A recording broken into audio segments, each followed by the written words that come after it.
Before I get into this race review, I want to get this important stuff out of the way. Like, holy fuck, what in the shit was that? You know, being having six drivers in the Winston Cup Series to cheer for is the most stressful goddamn thing in all of mankind as a NASCAR fan. It's like that was a hellacious hit and a crazy wreck for my boy Ty with William Byron. It's like the spotter didn't even say anything. The spotter didn't say anything. That's why that was basically the spotter's fault. Ty was admitting for not saying anything. Others who would have had to hand out the window saying, telling Byron, I'm coming in the pit. And I'm a Ty Dillon fan and I'm friends with a lot of Hendrick Motorsports fans. So guess what? I feel terrible. So if you guys don't make it to the Final Four with Willie B, that's on me. And then this man spins out into the pits to avoid the wreck. And adding insult to injury, when they wreck again on the next restart, guess what? Austin and Zane get caught up in the same wreck. Like, Jesus Christ, can I catch a fucking break here? But I gotta say this. I'd rather my drivers crash each other or be in the same crash this week than next week, because guess what's next week? EA Sports. It's in the game. I will see you then, Emily Jean. Okay, Mrs. Oliveira. I mean, I'm glad you got a huge kick out of me getting all pissed off and losing my temper over first Ty Dillon and John Hunter Nemechek in the same crash, and then later Austin Dillon and Zane Smith in the same crash. So before we go over the rest of the race outside of that, I want to wish a happy Randy LaJoy 34th wedding anniversary to the parents of the greatest actress of all time, Kelly Michelle Berglund, and her little sister, Kira Berglund, Mark Berglund, my namesake, Papa, known as Papa Berglund, and Michelle Blandy Berglund. And of course, you know, happy Jeremy Mayfield 19th birthday to my little bro from ABC's A Million Little Things, Chance Hurstfield, also known as Danny Dixon. But most important of all, happy MTJ 56th birthday to Wendy McClendon Covey, aka Beverly Goldberg on the Goldberg. So I hope you guys had an amazing time celebrating this today or this weekend. But last but not least, I want to say good job, Sadie Stanley, on coming out of the closet and being brave enough to like confess to your lover that you are lesbian. So therefore, that takes a lot of guts and courage and bravery to do something like that. And as a fan of yours since the Kim Possible movie, I'm very proud of you. And I'm gonna say, greetings to your girlfriend, Kiana Renee. Really nice to meet you as a longtime fan of your girlfriend, Sadie. Sophie's her sister, obviously, so I sometimes get the names mixed up, but to Kiana Renee, you and Sadie make a great lesbian couple, so therefore, I'm glad to see you guys are happy together, and that, Sadie was brave enough to come out like that and convince you that she liked you romantically, so bravo to her, and once again, congratulations to your Sadie's sister, Sophie, on her engagement, and once again, happy birthday to Kate Zemansky, the Sophie and Sadie Stanley's, close family friend that was once an Ohioan, but ever since moved onto another state, unfortunately. So it's been looking less likely for us to meet in person here in the Buckeye State for several years, dating back to in between the Kim Possible movie and COVID. So anyway, let's go on to the race review. And Texas Terry, Skinner, Earnhardt Sr., Rusty Park Sprague. This race was tame as all hell, but as soon as my family left the house to actually go back home to their place, and that's when all hell broke loose. So I already got that shit out of the way where all hell broke loose for 4 of my 6 drivers and 2 different crashes. So let's go over the rest of the race before I fucking lose my mind. So anyway, Denny Hamlin, as we all know, won the pole for this race, and literally cakewalk to the right. I wouldn't say cakewalk, no. He literally just won from the pole. Cakewalk is a really poor choice of words if you think about it, because his teammate Briscoe was giving him a run for his money today.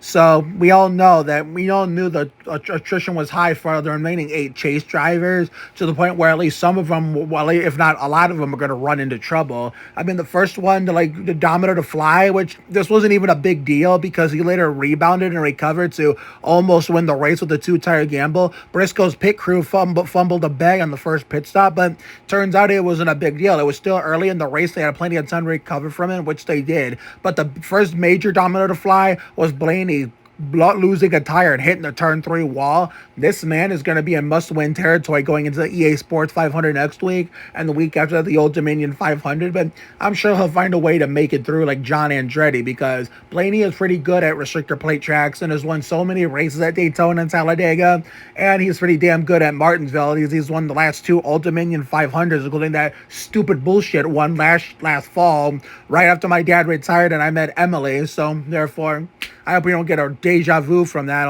again this year. So, I mean, it has to be different, right? Considering, look what happened at the Roval last week with the playoff stupidity. So, William Byron took stage 1. So, we all know he had the car, was the only car that could legit beat Denny until that hellacious freak accident with Ty Dillon pulling a Quinn House as JJ Yaley. And as a Ty Dillon fan, I feel bad. So if, as to the Hendrick fanboys that I'm friends with, if Byron doesn't make it to the Final Four, that's on me. So, and then Chase Elliott had a pit penalty. I don't know if it was a mistake by the crew. Okay, it says it right here. Let's see what it is. Let's see. I don't think it was speeding. It was a mistake by the crew. I can't remember what the fuck it was because there was so much going on both in the race and in my house today. So, therefore, I mean, they were fighting Todd Gilliland of all people for the lucky dog. But I think he... Where is he going? Chastain and Hamlin almost get together on pit road, but they figured it out here.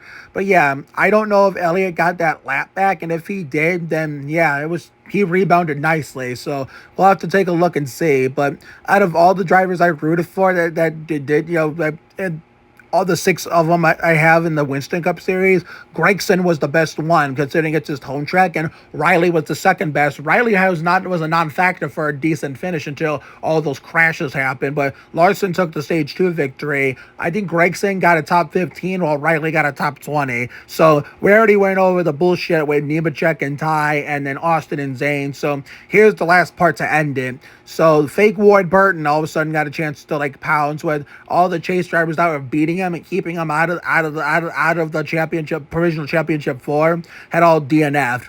So Briscoe took 2 tires as a gamble to hopefully win the race, and it looked like it was working. But Denny had the faster car with 4 tires against 2, and he had plenty of time to make his best drive, one of his best drives of his Winston Cup career, to snag Winston Cup win number 60, tying him for 10th on the all-time Winston Cup wins list for 60 with Kevin Harvick. So if he wins, and like any of the EA Sports or Dominion check auto parts, and if he wins any of the 3 remaining races this year, he'll move into 9th place all by himself at 61 for Kevin LePage. Larson tried his best to hold him off but couldn't. But Briscoe, come on now. I mean the gamble was good, but it didn't even result in a win. But at least the Joe Gibbs car still won, and you still got a great finish. So I think Briscoe's my dark horse pick for the championship. If he can pull up some lucky ass shit next week at the EA Sports It's in the Game 500, and then the Old Dominion 500 to go pull some even luckier ass shit in the Checker Auto Parts 500. So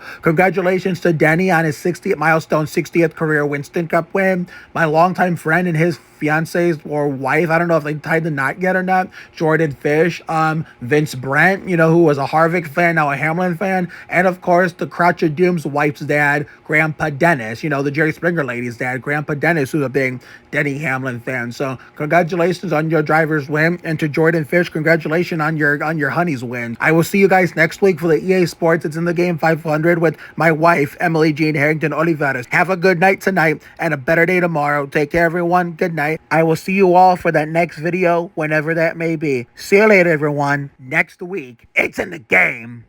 This copyrighted telecast may not be reproduced, retransmitted, or used in any form without the authorized written consent of NASCAR Broadcasting. NASCAR would like to thank all of our fans for your support, and we hope you enjoyed today's broadcast.